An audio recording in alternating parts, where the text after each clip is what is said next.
In a new outburst of tensions, Russia's Federal Security Service announced on Friday that it had revoked the accreditation of 6 British diplomats stationed in Moscow, accusing them of engaging in espionage and sabotage. The move is a stark reminder of the fraught relations between Moscow and Western powers as the conflict in Ukraine grinds on.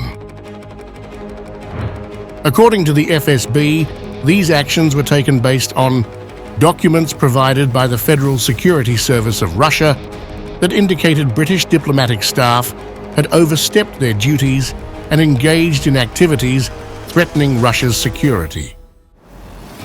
The FSB stated, "Thus, the facts revealed give grounds to consider the activities of British diplomats sent to Moscow by the Directorate as threatening the security of the Russian Federation."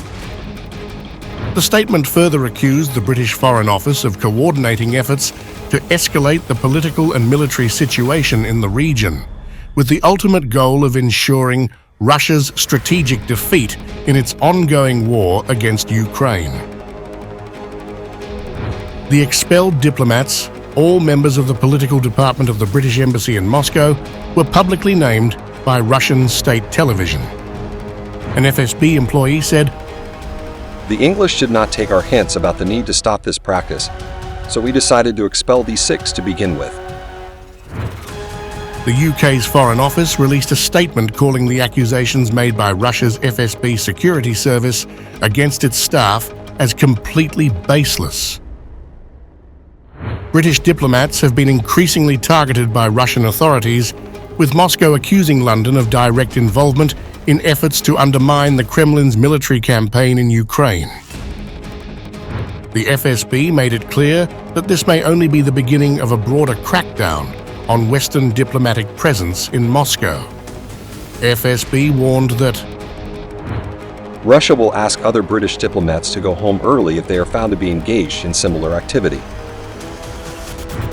signaling that further expulsions could follow if what Moscow sees as illicit activities continue. Meanwhile, Russia's foreign ministry was quick to align itself with the FSB's actions.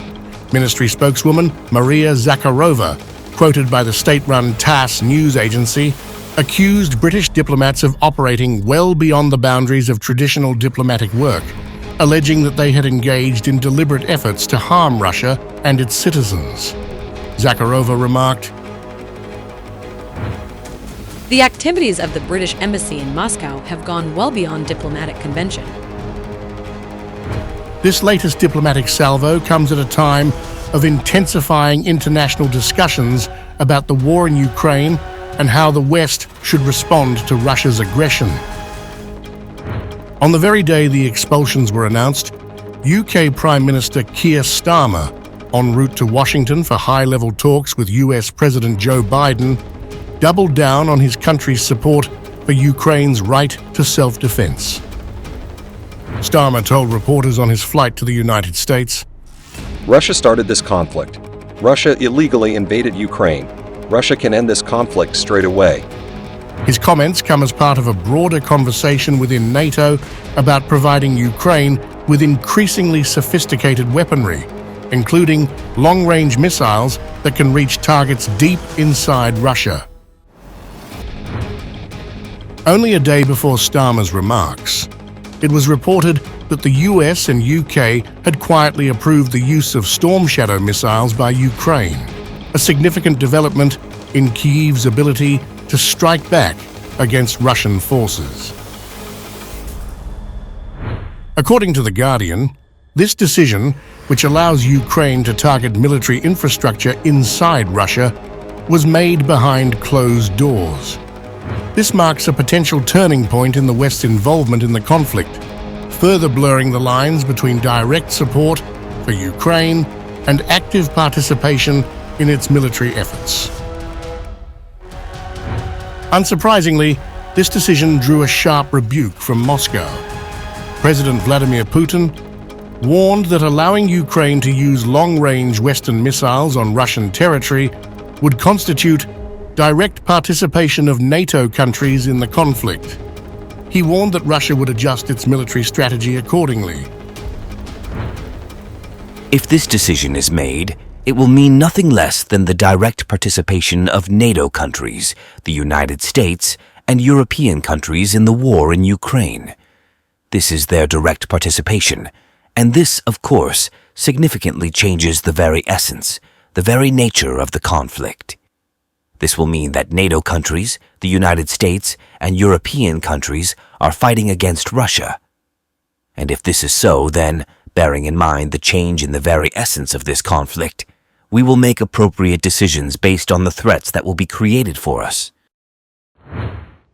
In contrast to Moscow's rhetoric, Ukraine's President Volodymyr Zelenskyy has continued to rally international support for his country's cause.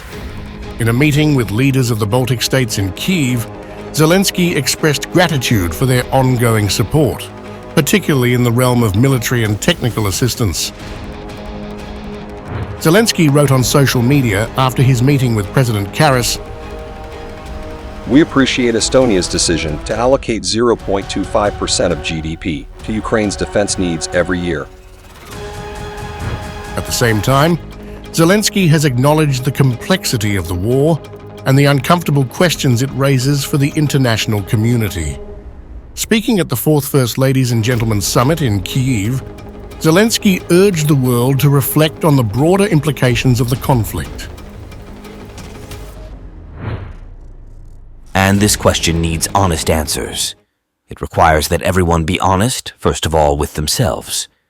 Because it is very easy to condemn a Russian rocket that flies into our school. But it is not so easy to admit that this rocket can have parts from America, Europe, Asia, from any part of the world. As the situation grows more complex, the expulsion of British diplomats from Moscow highlights the growing risks of international involvement in the Ukraine war. Both Russia and its Western adversaries are hardening their positions, and the fallout from this latest diplomatic row could have far-reaching consequences for the future of global security.